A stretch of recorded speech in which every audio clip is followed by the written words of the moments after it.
Welcome back, everybody, to the David Pakman Show. Luke Beasley here, filling in for David while he is away. You can find me at Luke Beasley on YouTube.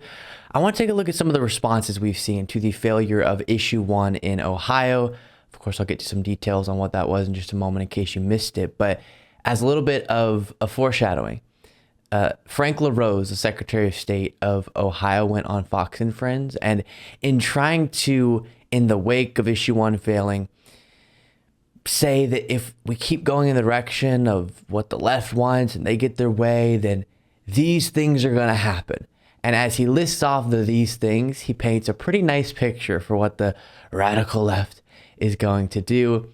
A very funny, unsuccessful bit of rhetoric there. But first, here's this from CBS News as a little bit of context. Ohio voters reject Issue 1 in major victory for abortion rights backers. Ohio voters on Tuesday definitively rejected a closely watched proposal known as Issue 1 that would have made it more difficult to amend the state constitution, delivering a crucial victory to pro-abortion rights supporters ahead of a November vote enshrining reproductive rights in the Ohio Constitution. The Associated Press projects the proposed constitutional amendment failed to garner the majority support it needed to pass. So essentially what was going on here is this was seen as a de facto vote on abortion rights because, as was noted in that article, in November, there will be a vote to amend the state constitution to protect reproductive rights. And right now, you just need a simple majority to make that happen in the form of a direct ballot initiative.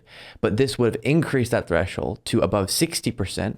And so that would make it a lot harder come November to amend the state constitution to protect reproductive rights. So kind of the conservative side was doing this as a way to add an obstacle to protect reproductive rights. With that in mind, we saw Ohio come out strong against this Issue 1, which is making it stay the same as far as the difficulty to amend the state constitution and increasing the likelihood that indeed November reproductive rights will be protected. And here was Frank LaRose's response on Fox and Friends. So your initiative would make it harder to change the state constitution.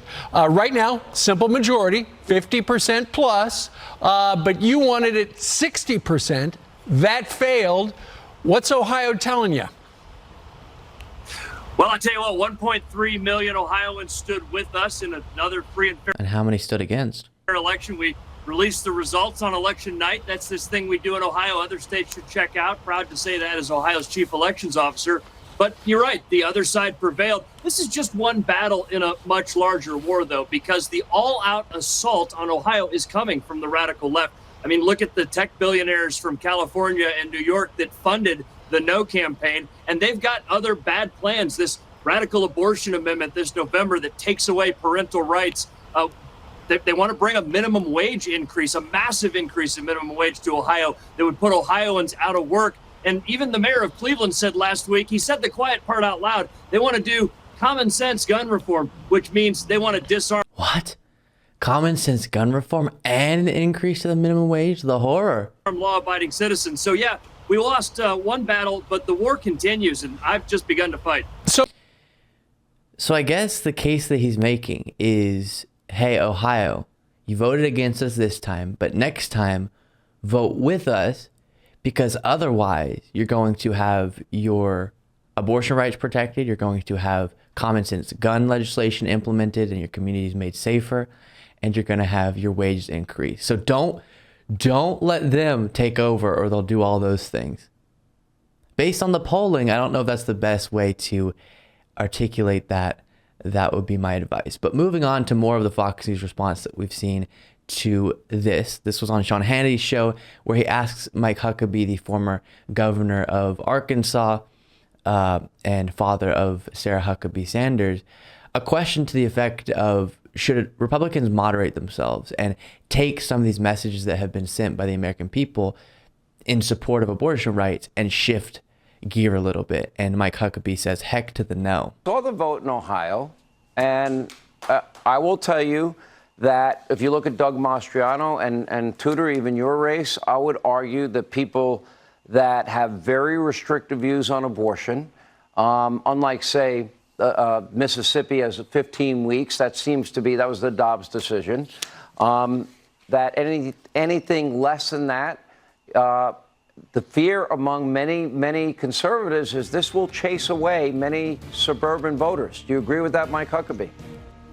I do not. I think the problem is Republicans have done a very pitiful job of explaining that the difference is we want to protect life. Democrats want to take it right up to the point of birth. They want Saw the vote in Ohio. Because notably, we've never heard that argument before. And if only a brave Republican would come and say what Mike Huckabee just said there, it would change the tides forever.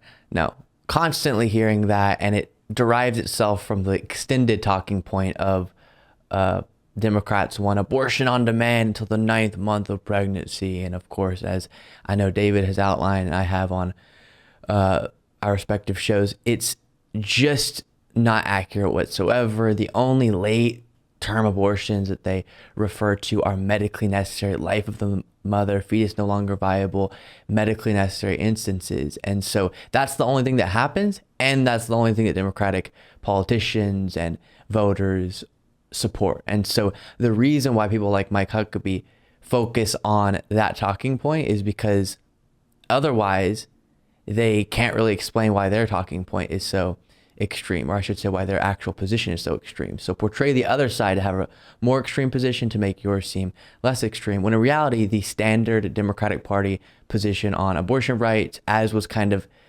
popularized and laid out after Roe v. Wade was implemented, is widely supported and widely popular. Then here's Laura Ingraham.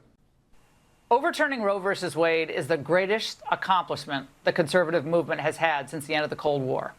We should be proud of it and build on it, not run away from it. So she has the opposite idea than what Hannity was suggesting. She says double down, and they can do that and see how it works out electorally, but it probably won't work out too well. And the reason that people say that is because we've had a series now of instances where when people can actually vote directly on the issue since the overturning of Roe v. Wade, it's gone heavily in the direction of supporting abortion rights. And as a few examples of that, just from the midterms, you had Montana rejecting an abortion measure that would have added criminal penalties to healthcare providers, Kentucky rejecting amending the state constitution to restrict abortion rights, Michigan, California, and Vermont all enshrining in the state constitution abortion rights, and that, again, direct ballot initiatives. And then Wisconsin Supreme Court race, heavily associated with, this is now out of the midterms, but heavily associated with democracy and abortion rights. And that went in the direction of the liberal candidate. And then Ohio here. And by the way, going back to the midterms, the exit polling showed that 27% of people ranked abortion as their top issue. That is a really large portion of people saying that's my top issue going to the polls today. And then, as CNN reports, Americans' discontent with the Supreme Court's decision overturning Roe v. Wade remains as potent as it was a year ago, according to a new CNN poll conducted by SSRS. And it notes that a 64% majority of U.S. adults say they disapprove of last year's Supreme Court ruling that women do not have a constitutional right to an abortion, with half strongly disapproving. So 64% of Americans, based on that poll, disapprove of the Dobbs decision. That is massive. Hopefully we'll see it play out in a very strong way in the upcoming election and see big wins for abortion rights.